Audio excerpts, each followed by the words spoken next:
اور آپ طرف بندوں پر کچھ بھی ظلم نہیں کرتا، کیونکہ یہ مضمون کافی طویل ہو جا رہا ہے. انشاءاللہ الیہ رد المساء، کیونکہ علم غیب سے بھی اس کا متعلق مباحث ہوں گے، آئندہ انشاءاللہ بیان کی جائے گی 25 سپارے سے.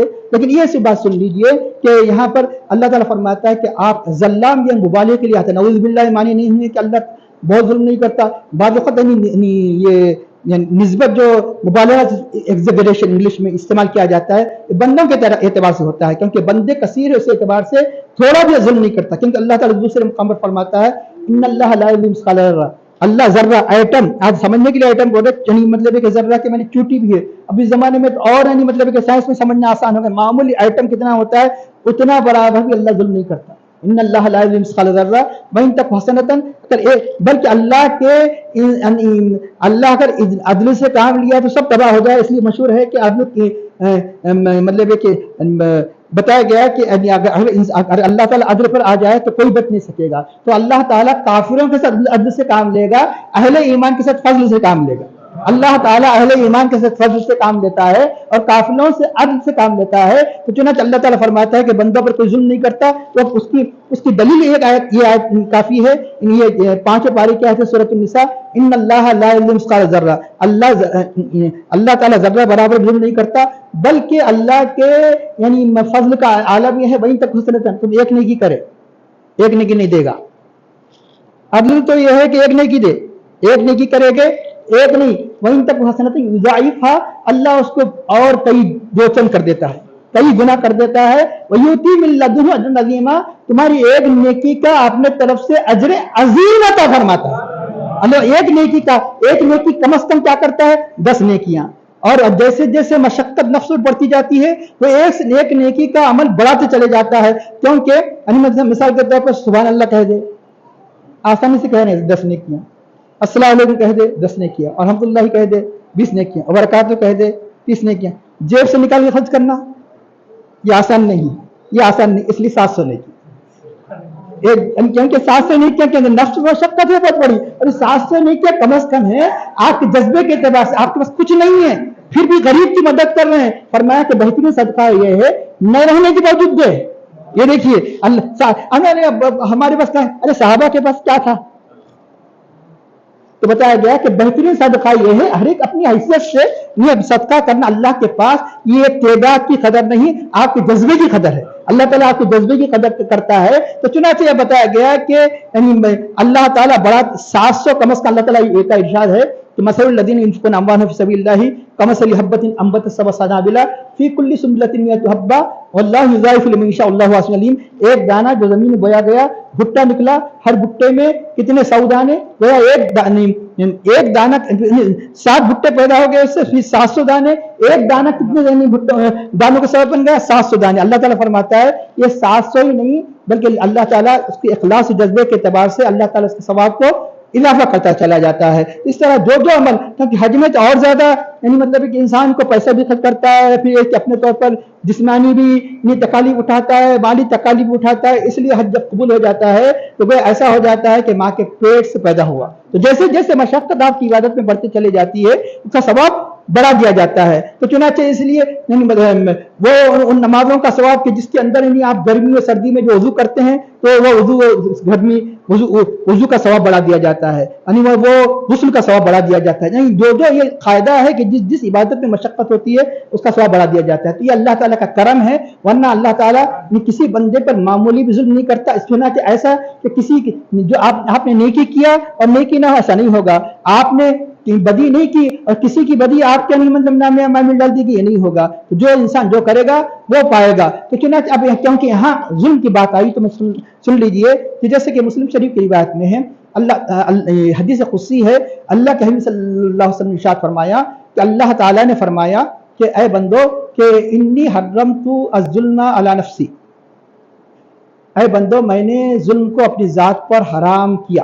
اللہ تعالیٰ فرماتا ہے میں نے اپنی ذات پر ظلم کو حرام کیا، وجعلتہ بینکم محرما، اور ظلم کو میں نے تم پر بھی حرام کیا. ظلم کو میں نے اپنی ذات پر حرام کیا اور ظلم کو میں نے تم پر حرام کیا. تو آپ آپس میں ظلم مت کرو، آپس میں ظلم مت کرو. تو چنانچہ حدیث شریف میں آتا ہے ظلم کیا بن جائے گا قیامت کے دن ظلمات. ایک ظلم ہے